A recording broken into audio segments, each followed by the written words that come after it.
장자, 오강남풀이, 현암사. 큰 박과 손 트는데 쓰는 약. 12. 해자가 장자에게 말했습니다. 위나라 임금이 준 큰 박씨를 심었더니 거기서 5 섬들이 박이 열렸네. 거기다 물을 채웠더니 너무 무거워 둘 수가 없었지. 쪼개서 바가지를 만들었더니 깊이가 없이 납작해서 아무것도 담을 수가 없는데 크기만 하고 달리 쓸모도 없어 깨뜨려 버렸네. 장자가 대답했습니다. 여보게, 자네는 큰 것을 쓸 줄 모르는군. 송나라에 손이 트지 않게 하는 약을 만드는 사람이 있었는데 그 약을 손에 바르고 무명을 빨아서 바르는 일을 제대로 하였다네. 지나가던 길손이 그 말을 듣고 금 100냥을 줄 터이니 약 만드는 비방을 팔라고 했지. 그 사람은 가족을 다 모아놓고 의논하기를 우리가 대대로 무명을 빨아 바래왔지만 기껏 금 몇 냥밖에 만져보지 못했는데 이제 이 약의 비방을 금 100냥에 사겠다는 사람이 있으니 팝시다 하였다네. 13. 그 길손은 오왕에게 가서 그 약의 효험을 설명했네. 마침 월왕이 싸움을 걸어오자 오왕은 그 길손으로 수군대장을 삼았다네. 그 약으로 수군들의 손이 트지 않도록 할 수 있었기에 겨울에 수전을 벌여 월을 패배시켰다지. 왕은 그 사람에게 땅을 떼어주고 영주로 삼았다네. 손트는 것을 막는 약은 한 가지인데 한쪽은 그것으로 영주가 되고 다른 쪽은 무명 빠는 일밖에 못했으니 똑같은 것을 가지고 쓰기에 따라 이렇게 달라지는 게 아닌가. 자네는 어찌하여 5 섬들이 박으로 큰 술통을 만들어 강이나 호수에 띄워놓고 즐길 생각을 못하고 깊이가 너무 얕아서 아무것도 담을 수 없다고만 걱정했단 말인가. 자네는 아직도 작은 일만 생각하는 쑥 같은 마음을 가지고 있네 그려. 암과 모름. 22. 설결이 스승 왕예에게 물었다. 스승께서는 누구나 그렇다고 동의할 수 있는 무엇을 알고 계십니까? 내가 그것을 어떻게 알겠나? 스승께서는 스승께서 그것을 알 수 없다는 것에 대해 아십니까? 내가 그것을 어떻게 알겠나? 그러면 사물이란 알 수 없는 것입니까? 내가 그것을 어떻게 알겠나? 그러나 그 문제에 대해 말이나 좀 해보세. 도대체 우리가 안다고 생각하는 것이 사실은 모르는 것이 아니라고 장담할 수 있겠는가? 우리가 모른다고 생각하는 것이 사실은 아는 것이라고 장담할 수 있겠는가? 엷은 그림자와 본 그림자. 31. 망량이 영에게 물었다. 망량, 엷은 그림자. 영, 본 그림자. 당신이 조금 전에는 걸어가더니 지금은 멈추었고 조금 전에는 앉았더니 지금은 일어섰으니 왜 그렇게 줏대가 없소? 그림자가 대답했다. 내가 딴 것에 의존하기 때문에 그런 것이 아니겠소. 내가 의존하는 그것 또한 딴 것에 의존하기 때문에 그런 것 아니오. 나는 뱀의 비늘이나 매미의 날개에 의존하는 것 아니겠소. 왜 그런지를 내 어찌 알 수 있겠소. 왜 안 그런지 내 어찌 알 수 있겠소. 그림자 둘레에 생기는 옅은 곁 그림자, 망량이 본 그림자인 영을 보고 물체가 움직이는 데 따라 그대로 가다가 서고 앉았다가 일어서니 도대체 왜 그렇게 줏대가 없느냐고 따진다. 그 흔한 주체성이니 주체사상이니 하는 말도 들어보지 못했느냐고 한 셈이다. 그림자는 자신이 어쩔 수 없이 외물에 의존하기 때문에 외물의 움직임에 따라 그럴 수밖에 없다고 말한다. 사물의 상호 의존성과 상호 연관성을 말한 셈이다. 어느 누구도 어떤 사물도 엄격한 의미의 독립성이나 주체성이 없다는 것이다. 만물은 자체가 존재의 바탕이거나 움직임의 근원일 수 없다.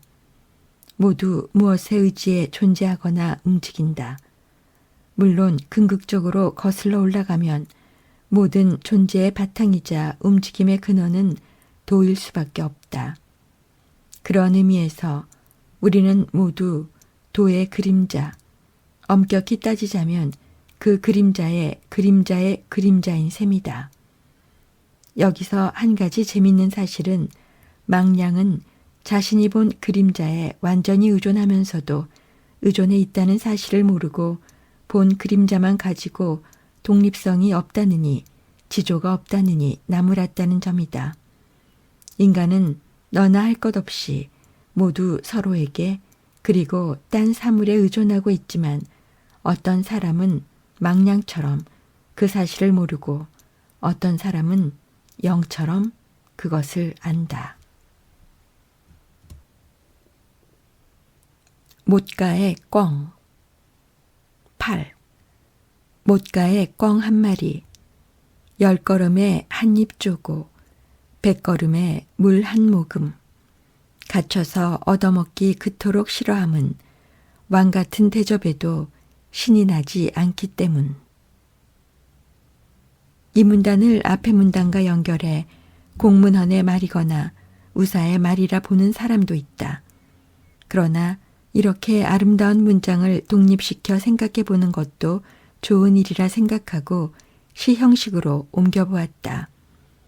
아름답기는 하지만 아리송하기는 앞의 이야기와 마찬가지이다. 여기서 마지막 문장 신수왕 불서냐를 어떻게 보느냐 하는 것이 문제이다.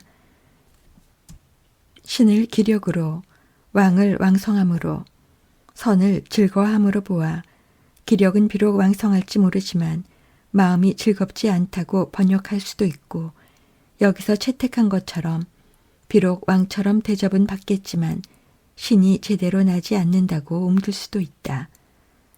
문제는 비록 연못가에서 10걸음 걷다가 모이 하나 주워 먹고 100걸음 걷다가 물 한 모금 얻어먹을 정도로 힘들고 또 주위에 여러 가지 위험이 도사리고 있지만 이런 자연 환경 속에서 마음대로 유유자적하는 것이 세상 속에서 잘 얻어먹고 사는 것보다 더 신나는 삶이라는 것.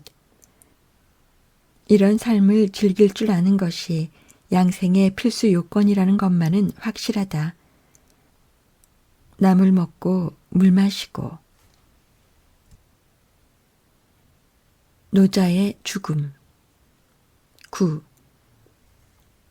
노자가 죽었을 때 진실이 문상하러 갔는데 곡을 3번만 하고 나와버렸습니다. 제자가 물었습니다. 선생님은 그분의 친구분이 아니십니까? 친구지.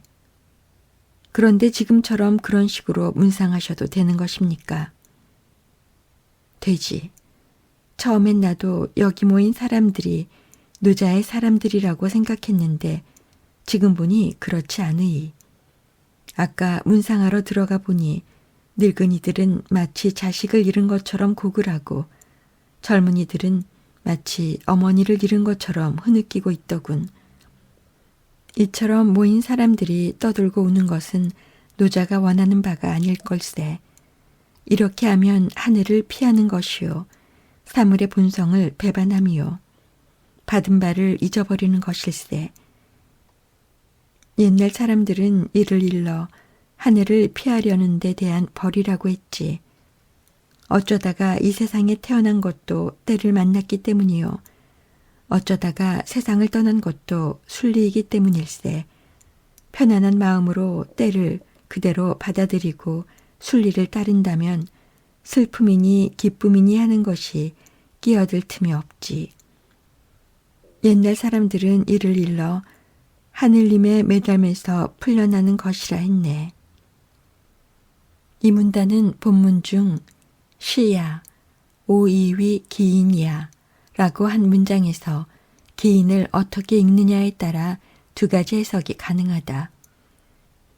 기인을 노자라 보아 처음에는 나도 노자가 훌륭한 인물이라 여겼는데 지금 와서 보니 실망스럽게도 그렇지가 않군 이라는 말로 해석하여 노자를 좋지 않은 사람으로 보았다고 풀 수도 있고 또 기인을 저 사람들이라고 보아 저 사람들이 노자의 제자들이라 생각하여 훌륭한 사람들인 줄 알았는데 저렇게 울고불고 하는 것을 보니 진정으로 노자의 가르침에 따른 사람들일 수 없어서 나는 그 사람들과 같이 울고불고 하는 일을 하지 않고 간단한 문상으로 끝났네 하는 뜻으로 해석할 수도 있다.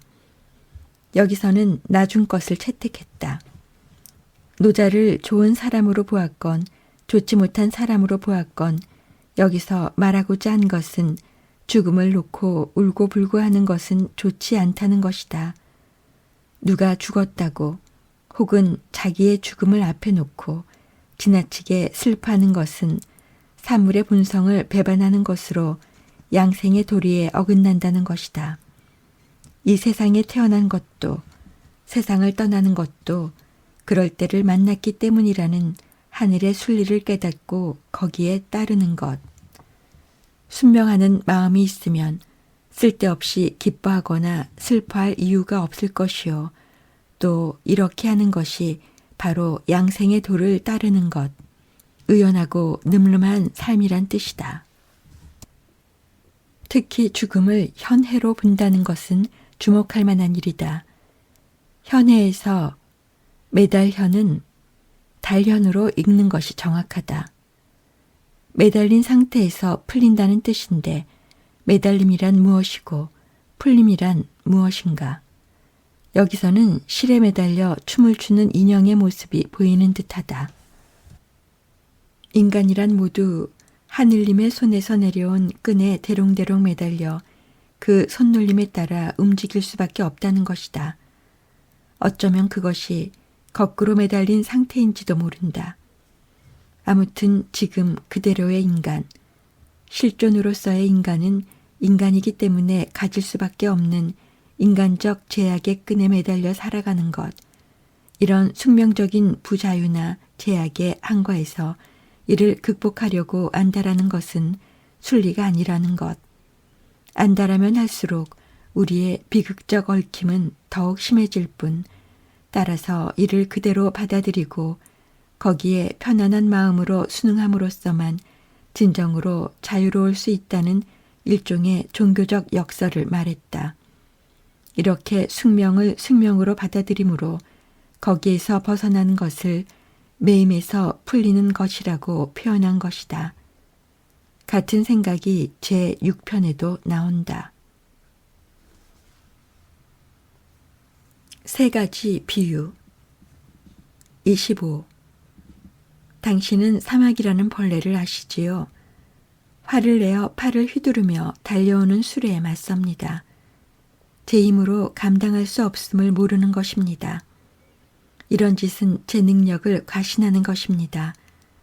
조심하고 신중하십시오.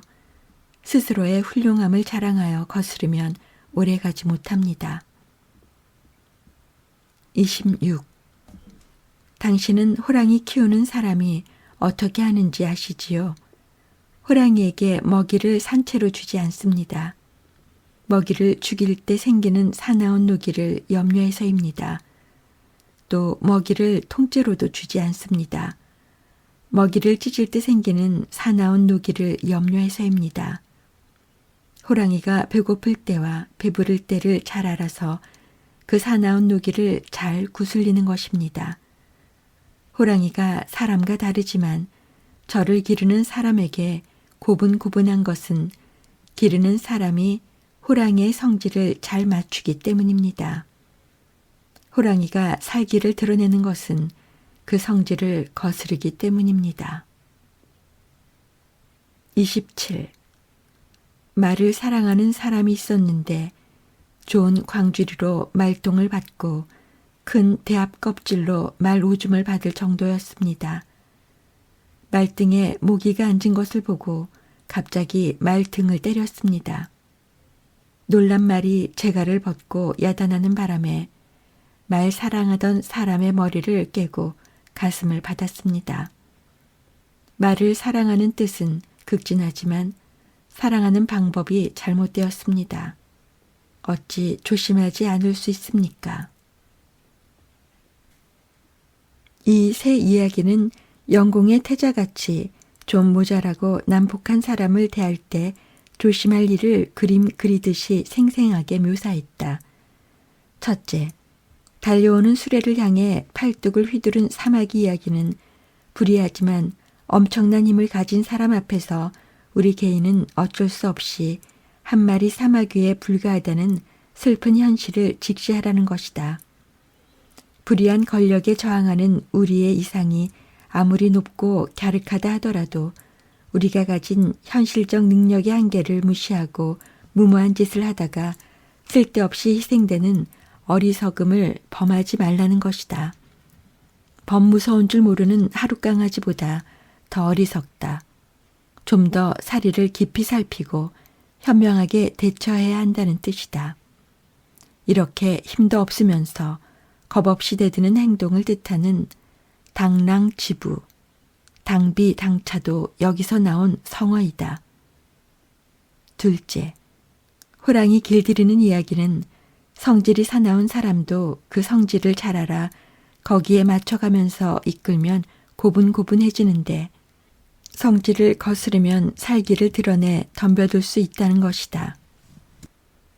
여기서 주목할 일은 상대방의 성질을 맞추어 주되 배고플 때와 배부를 때 등을 잘 알아 잘 구슬려야 한다는 것이다. 성질에 맞추는 것이 하는 짓을 무조건 방임하라는 것은 아니다. 먹이를 통째로 주거나 산채로 주지 않는 것도 사나운 성질을 방임하거나 조장하는 대신 물의 흐름을 쫓아 물을 다스리듯이 자연스럽게 조절하는 요령이다. 함이 없이 함이다.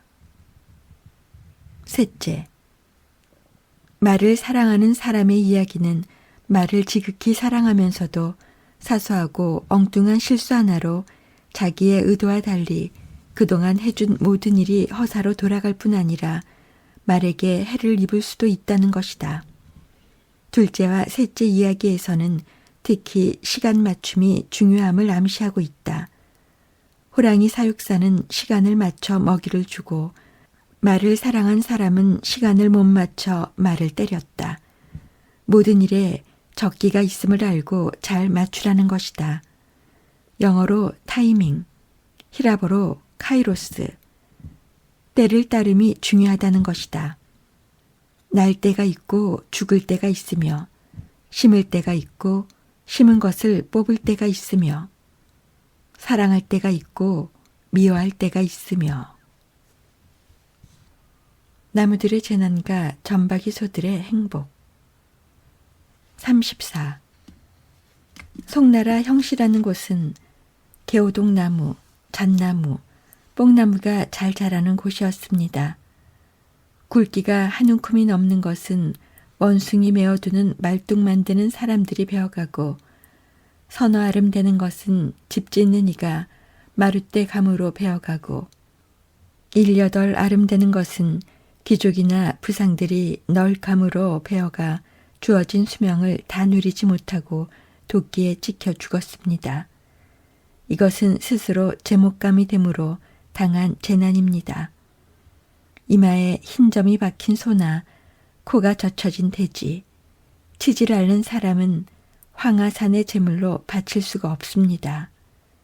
무당들은 이것들을 상서롭지 못한 것으로 여기지만 신인들은 오히려 이를 크게 상스러운 것으로 여깁니다. 앞에 큰 나무 이야기들과 함께 계속해서 쓸모있음과 쓸모없음의 관계를 이야기했다. 쓸모있는 나무는 천수를 다하지 못하고 잘려 죽는다는 이야기다. 그러면 나무의 목적이란 오로지 천수를 누리고 나서 시들시들 말라 죽는 것뿐인가? 그렇지는 않을 것이다. 각자에게 천부적으로 주어진 능력을 최대한으로 발현하는 일일 것이다. 그러나 조급하게 조그만 쓸모에만 집착해서 살아가는 일, 한 살이라도 더 먹기 전에 공무원 임용고시다, 사법고시다, 무슨 자격시험이다 하는 것에 합격하는 것에만 인생의 유일한 목적인 것처럼 여기고 거기에 목을 메고 사는 일은 곤란하다는 뜻이리라.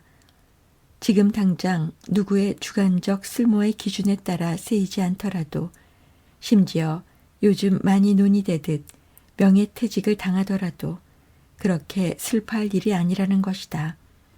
천박하게 이해한 실용주의나 실리주의의 기준에서 벗어난 것은 어느 의미에서 오히려 다행스럽게 여길 일이라는 것이다. 긴 안목으로 볼 때 이런 일을 통해서 이제까지 몰랐던 자신을 발견하고 진정한 자기 실현을 이루어낼 수도 있기 때문이다. 왕태와 공자. 1. 노나라에 왕태라는 사람이 있었는데 형벌을 받아 발 하나가 잘린 사람이었습니다. 왕태를 따르는 사람의 수가 공자를 따르는 사람의 수와 맞먹을 만했습니다. 공자의 제자 상계가 공자에게 물었습니다. 왕태는 외발인데 따르는 자가 선생님의 제자와 노나라를 반씩 차지하고 있습니다. 서서 가르치는 일이 없고 앉아서 토론하는 일도 없다는데 사람들이 텅 빈 채로 찾아가서 가득 얻고 돌아온답니다. 정말 말로 하지 않는 가르침이라는 것이 있습니까? 몸이 불구지만 마음은 온전할 수 있습니까? 그 사람이 도대체 누구입니까? 공자가 대답했습니다. 그는 성인이다. 나도 꾸물거리다가 아직 찾아뵙지 못했지만 앞으로 스승으로 모시려고 하는데 나보다 못한 사람들이야 말할 것이 있겠느냐. 어찌 노나라 사람들 뿐이겠느냐. 나는 온 세상 사람을 이끌고 그분을 따르려 한다. 2. 상계가 말했습니다. 외발인 그분이 선생님보다 훌륭하다니 보통 사람들과는 큰 거리가 있겠습니다. 그런 사람의 마음씀은 어떤 것인가요? 공자가 대답했습니다. 죽고 사는 것이 큰일이지만 그런 것으로 이랬다 저랬다 하지 않는다. 비록 하늘이 무너지고 땅이 꺼져도 꿈쩍하지 않는다. 거짓이 없는 경지를 꿰뚫어 보고 사물의 변천에 요동하지 않는다. 사물의 변화를 운명으로 여기고 그 근본을 지킨다. 3. 상계가 말했습니다. 그것은 무슨 뜻입니까? 공자가 대답했습니다. 다름의 입장에서 보면 간가슬게도 초나라와 월나라처럼 멀지만 같음의 입장에서 보면 만물이 모두 하나이다. 그런 사람은 귀나 눈이 옳다고 하는 것과 상관하지 않고 덕에서 나오는 평화의 경지에서 마음을 논일게 한다. 사물에서 하나됨을 보고 그 이름을 보지 않는다. 그러니 발 하나 떨어져 나간 것쯤은 흙덩어리 하나 떨어져 나간 것에 지나지 않지. 4. 상계가 말했습니다. 그는 알무로 그 마음을 터득하고 그 마음으로 영원한 마음을 터득하는 등 자기 수양에만 전념했는데 어떻게 사람들이 모여듭니까? 공자가 대답했습니다. 사람이 흐르는 물에 제 모습을 비춰볼 수 없고 고요한 물에서만 비춰볼 수 있다. 고요함만이 고요함을 찾는 무 사람들의 발길을 멈추게 할 수 있다. 땅에서 목숨을 받은 것 중에서는 소나무와 잣나무가 가장 올바름으로 겨울, 여름 늘 푸르고 하늘에서 목숨을 받은 것 중에서는 오직 순임금이 가장 올바름으로 다행히 먼저 스스로 바르게 살면서 뭇 사람을 바르게 이끌었다. 5. 처음을 지키는 사람은 두려움이 없다. 용감한 사람은 혼자서도 대군이 지키는 적진에 쳐들어가 싸운다. 이름을 내기 위해서 이런 일을 할 수 있다고 여기는 사람도 이러하거늘 하물며 하늘과 땅을 다스리고 만물을 감싸 안고 육체를 일시적인 처소로 생각하고 귀나 눈의 작용을 허망한 것으로 여기고 자기가 아는 바를 하나로 삼고 그 마음이 죽지 않은 이런 사람이야 말할 필요가 있겠는가. 이런 사람은 나를 잡아서 어디 먼 곳에 오르려는 것, 그래서 사람들이 따르는 것이다. 그런 사람이 어찌 사람들이 자기를 따르는 것 같은 일에 괴념하겠느냐. 불구자 제1호로 등장하는 노나라 왕태의 이야기이다. 형벌로 발 하나가 잘린 이 사람을 놓고 공자와 제자 상계가 문답을 했다. 물론 여기 나온 사람들은 모두 가궁의 인물이다. 아무튼 상계는 이렇게 불구인 왕태가 어찌하여 공자의 본고장인 노나라에서마저 공자와 맞먹을 정도로 명성이 높고 특별히 말로 가르치지 않는데 찾아간 사람들이 모두 많이 배워온다니 불언치교라는 것이 정말 있는 것인가. 특히 몸이 불구이나 마음은 온전하다는 것이 있을 수 있는 일이냐고 물었다. 일반적으로 라틴말 속담처럼 건전한 육체, 건전한 정신이라는 것이 정석인데 이 사람은 오히려 불건전한 육체, 초건전한 정신인 셈이니 이게 어찌된 것인지 도저히 알 수 없다는 것이다. 여기에 대한 공자의 대답은 한마디로 그는 성인이라는 것이다. 상계가 사람을 외모로 판가름하려는데 반해 공자는 사람의 속을 본 것이다. 왕태야말로 자기뿐만 아니라 세상 사람이 모두 따라야 할 위대한 성인이라 못 박는다. 상계가 왕태의 훌륭한 점이 무엇인지 묻자 공자는 왕태가 성인의 경지에 있는 이유를 열거하는데 첫째는 그가 생사에 최연한 사람이라는 것이고 둘째는 사물의 본성을 있는 그대로 꿰뚫어 보아 설령 천지개벽 같은 상황이 닥쳐온다 하더라도 꿈쩍하지 않는 의연하고 의젓한 사람이며 셋째로는 운명을 운명으로 받아들이는 사람이기 때문이라는 것이다.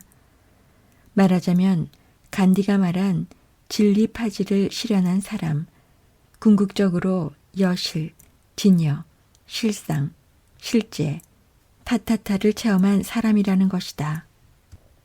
이런 사람은 세상에 두려울 것이 없는 사람일 뿐 아니라 모든 것을 하나의 입장에서 보아 만물의 경계가 사라지므로 그야말로 거칠 것 없이 자유롭게 살아가는 사람이다.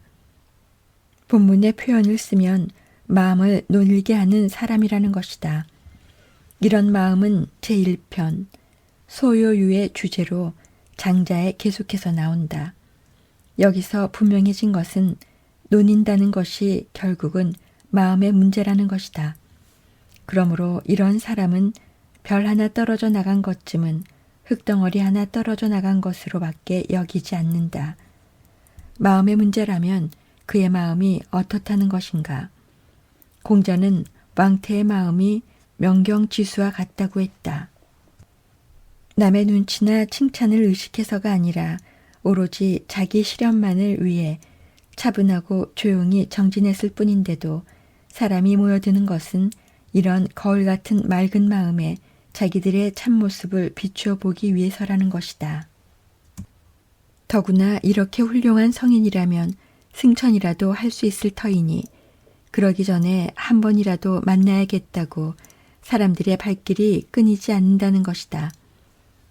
어찌 그가 사람들이 자기를 따르는 것 같은 일에 개념하겠느냐 하는 것을 볼 때 자기를 따르는 신도의 머릿수나 지지하는 사람의 투표수에 따라 일이 일배하면서 오로지 자기나 자기 집단의 종교적, 정치적 새 확장에만 혈안이 된 요즘 세태와 얼마나 대조적인가. 잊어야 할 것과 잊지 말아야 할 것. 18. 인기지리 무신, 절름발이 곱추 언청이 라는 사람이 위나라 영공에게 간언을 했더니 영공이 그를 무척 좋아하게 되었습니다. 그 후로 영공이 온전한 사람을 보면 오히려 목이 야이고 가냘프게 보였습니다. 옹양대영, 큰 혹부리라는 사람이 제나라 환공에게 간언했더니 환공이 그를 무척이나 좋아하게 되었습니다. 그 후로 환공이 온전한 사람을 보면 오히려 목이 야이고 가냘프게 보였습니다. 그러므로 덕이 뛰어나면 외형은 잊어버리게 됩니다. 그러나 사람들은 잊어야 할 것은 안 잊고 잊지 말아야 할 것은 있습니다. 이런 것을 정말로 잊어버림이라 합니다. 19. 그러므로 성인은 자유롭습니다. 성인에게는 알미 화근으로, 규약도 악교풀로, 어둠도 사람 사귐으로, 솜씨부림도 장사하는 것으로 여겨질 뿐입니다. 성인은 꾀하는 일이 없으니 알미 무슨 소용이 있겠습니까? 쪼개지 않으니 악교풀이 무슨 소용이 있겠습니까? 이름이 없으니 어둠이 무슨 소용이겠습니까? 물건을 돈 될 것으로 보지 않으니 장사가 무슨 소용이겠습니까? 이 네 가지 함이 없어도 하늘이 죽을 줍니다. 하늘이 주는 죽이란 하늘의 음식, 하늘에서 음식을 받으니 인위적인 것이 무슨 소용이겠습니까? 이 편의 마지막 타자로 등장하는 두 사람, 하나는 절름발이의 곱추인데다 입술이 없는 사람이라는 뜻이고 다른 하나는 큰 항아리만한 혹이 붙어있는 사람이라는 뜻이다. 내면을 온전히 갖추면 겉모습은 눈에 들어오지도 않고 문제될 것도 없다는 사실을 보여주는 인물들이다. 그들은 자기 임금에게 훌륭한 의견을 제시한다. 도에 따른 의견일까? 아무튼 이 때문에 임금들은 이 사람들을 무척 사랑하였다. 그렇게 되자 임금들에게는 그 사람들의 못난 외모가 대수롭지 않게 되고 얼마 지나지 않아서는 그것이 당연한 것처럼 심지어 자연스러운 것처럼 여겨졌다. 그래서 이제 소위 정상인이라는 사람을 보면 오히려 목이 가늘고 비리비리한 것처럼 보일 지경이 되었다는 것이다. 외모에 마음을 쓸 일이 아니라는 말이다. 그런데도 사람들은 신경 쓰지 않아도 될 외모 때문에 성형외과에 문전이 닳도록 드나들면서 마음을 쓰고 신경을 써야 할 내면 세계에 대해서는 전혀 무관심이니 어찌된 일이냐는 것이다. 이처럼 잊지 말아야 할 것을 잊으니 이것이야말로 정말 한심한 진짜 잊어버림이라는 이야기이다. 맹자에도 비슷한 이야기가 있다. 사람들이 집에서 키우는 닭이나 개를 잃으면 그것을 찾아 사방을 헤매면서도 마음을 잃어도 무관심이고 또 꼬부라진 무명지가 아프지 않을 뿐 아니라 살아가는데 지장을 주는 것도 아니지만 그것을 펴줄 의원이 있다는 소문만 들으면 진나라에서 초나라가 멀다 하지 않고 찾아가는데 정작 마음이 꼬부라진 것처럼 중요한 일에는 관심이 없다는 것이다. 맹자는 이것을 부지류, 곧 무엇이 중요하고 무엇이 덜 중요한 줄 모르는 무지라고 했지만 장자식으로 말하면 이것도 진짜 잊어버림인 셈이다. 요즘 말로 하면 우선순위의 뒤바뀜이라고 할까. 성인에게는 세상에서 중요시하는 지, 약, 덕, 공, 네 가지가 필요 없다고 한다. 지는 지식, 약은 예의 범절 등 사회의 규약, 덕은 사람을 얻고 사귀는 일, 공은 기술이다. 성인은 지를 화의 근원으로 생각하고 사회 규범에 얽매이는 것을 악교풀에 달라붙어 꼼짝할 수 없는 것으로 생각하고 도덕에 따라 사람을 사귀고 인심을 얻는 것은 교제 수단에 불과한 것으로 여기고 솜씨를 부리는 일을 장사 속으로 치부하여 모두 쓸데없는 것으로 본다고 한다. 꾀하는 일도 쪼개는 일도 잃는 일도 돈에 대한 관심도 없으니 이런 것들이 무슨 소용인가. 성인은 자신을 하늘에 맡기고 살아가는 사람, 하늘이 알아서 먹여주고 길러주는데 일부러 설치면서 허우적거릴 일이 무엇이냐는 것이다. 예수는 공중의 새나 들의 백합화를 보라고 하면서 무엇을 먹을까, 무엇을 마실까, 무엇을 입을까 하지 말라. 너희는 먼저 그의 나라와 그의 의의를 구하라. 그리하면 이 모든 것을 너희에게 더하시리라 고 했다. 장자는 하늘의 도, 하늘이 준 본래의 바탕, 이것이 성인을 위한 음식이니 그야말로 내게 부족함이 없으리로다를 노래 부르기에 부족함이 없다는 것이다. 진정한 암. 1. 하늘이 하는 일과 사람이 하는 일을 아는 사람은 지극히 경지에 도달한 사람입니다. 하늘이 하는 일을 아는 사람은 하늘과 함께 살아가고 사람이 하는 일을 아는 사람은 그의 알미 아는 것으로 그의 알미 알지 못하는 것을 보완합니다. 이리하여 하늘이 내린 수명을 다하여 중도에서 죽는 일이 없는 것, 이것이 알매의 완성입니다. 2. 그러나 여기에 어려운 점이 하나 있습니다. 알은 무엇에 근거해야만 비로소 올바른 알미 됩니다. 그런데 그 근거가 아직 확정되지 않았다는 점입니다. 내가 자연이라고 하는 것이 사실은 인위적인 것이고 내가 인위적이라고 하는 것이 사실은 자연이 아닌지 어떻게 알 수 있겠습니까? 알미 아는 것이란 우리의 지성으로 이해되는 것이고 알미 알지 못하는 것이란 자연의 깊은 이치이다. 지성이 이런 깊고 신비스러운 이치를 꿰뚫어 볼 때 알매 완성을 이룰 수 있다는 것일까? 아무튼 여기서 제기한 문제는 알미 바른 알미 되기 위해서는 그것을 입증해 줄 어떤 확실한 척도가 있어야 하는데 아직 그것을 찾아내지 못했다는 것이다. 따라서 우리가 지금 자연스러운 것이라고 철석같이 믿고 있는 것이 사실은 인위적인 것이 아닌지 혹은 인위적이라고 믿는 것이 사실은 자연스러운 것이 아닌지 이를 분명하게 해줄 표준은 무엇이냐는 것이다. 우리 보통 인간은 당연한 것으로 여겨진 견해에 사로잡혀 있다. 역사적으로도 그랬고 우리 일생을 통해 이런저런 선입견에 한번 길들면 그것을 만고불변하는 진리처럼 떠받들고 산다. 말하자면 쇠뇌된 상태이면서도 이런 상태를 의식하지 못하면서 살아가는 셈이다. 이러한 우리의 무지와 착각과 오류를 지적해서 우리를 일깨워줄 사람이 누구인가? 여기에 대한 대답으로 진인이 등장한다. 죽고 사는 것. 11. 죽고 사는 것은 운명입니다. 밤낮이 변함없이 이어지는 것과 같은 하늘의 이치입니다. 인간으로서는 어쩔 수 없는 일, 모든 사물의 참 모습입니다.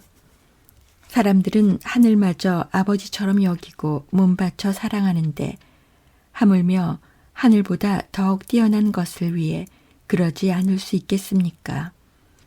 사람들은 임금마저 자기들보다 낫다 여겨 목숨을 바치는데 하물며 임금보다 더욱 참된 것을 위해 그러지 않을 수 있겠습니까? 사람들이 임금에게 몸바쳐 충성을 하는 것이 보통인데 임금보다 더 진실한 하늘을 더 귀히 여김이 마땅하며 하늘의 제사를 지내고 떠받드는 것이 보통인데 하늘의 바탕이 되는 도와 도가 작용하는 원리인 운명이 더 위대하기 때문에 이를 더욱 사랑해야 한다는 것이다. 초월적 실체인 절대 주권에 순응하는 자세, 그 주권을 향해 나라, 주권, 나라가 임하옵시고 하는 마음가짐이 필요하다는 것이다. 싸움닭 기르기. 기성자가 왕을 위해 싸움닭을 길렀습니다. 열흘이 지나 왕이 물었습니다. 닭이 되었느냐? 아직 안 되었습니다. 지금은 쓸데없이 허세를 부리고 자기 힘만 믿습니다. 다시 열흘이 지나 왕이 또 물었습니다. 아직 안 되었습니다. 다른 닭의 소리나 모습만 보아도 덤벼듭니다. 다시 열흘이 지나 왕이 또 물었습니다. 아직 안 되었습니다. 아직도 상대를 노려보고 혈기왕성합니다. 다시 열흘이 지나 왕이 또 물었습니다. 이제 됐습니다. 상대가 울음소리를 내어도 아무 변화가 없습니다.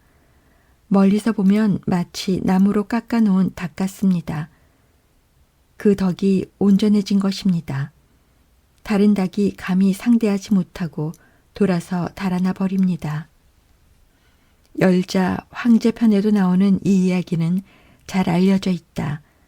덕이 온전한 상태, 완전한 허심, 무심에서 생기는 내면의 힘이 겉으로 허세를 부리는 공격 자세를 압도한다는 얘기이다. 부드러운 것이 강한 것을 이긴다는 원리다. 이 이야기를 근거로 예로부터 나무를 깎아 만든 닭을 정신 수양을 위한 좌우명처럼 몸 가까이 지내면서 내면적인 힘을 배양하는 데 전념하는 사람들이 있었다. 이 문단은 하이데거도 인용했다. 쓸모없음과 쓸모있음. 장자가 어느 숲속을 가다가 가지와 잎이 무성한 큰 나무를 보았습니다.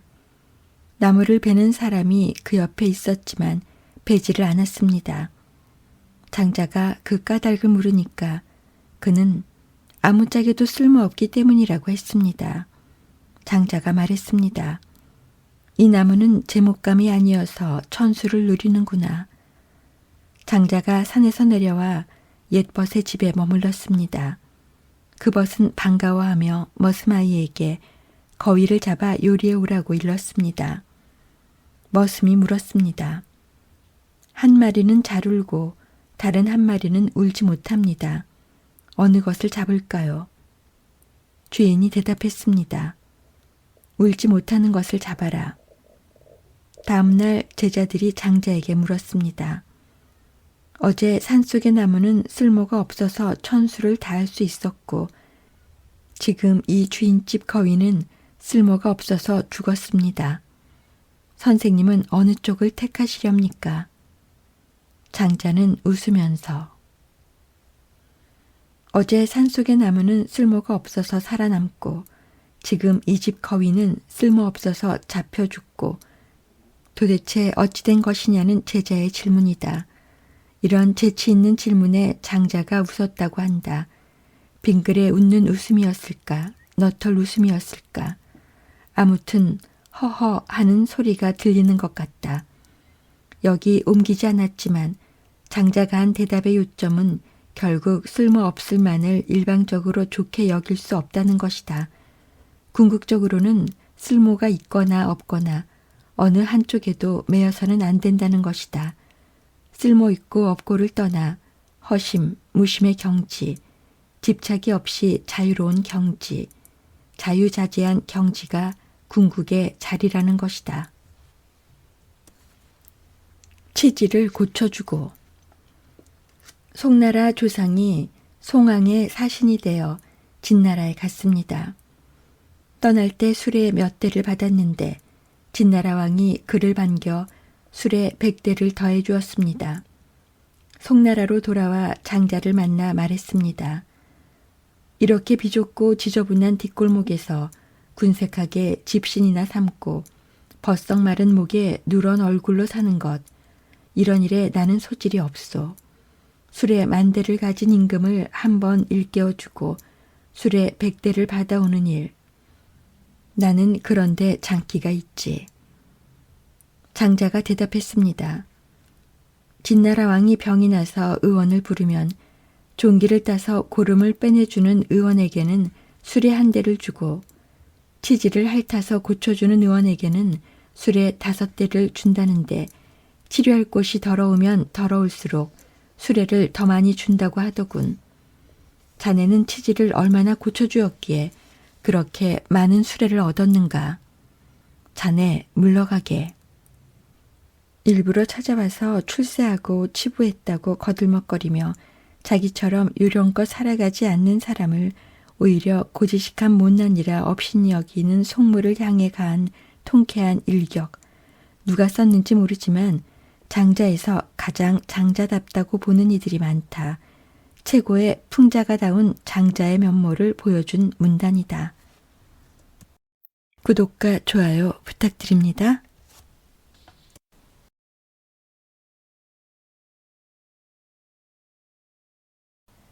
장자, 오강남 프리, 현암사.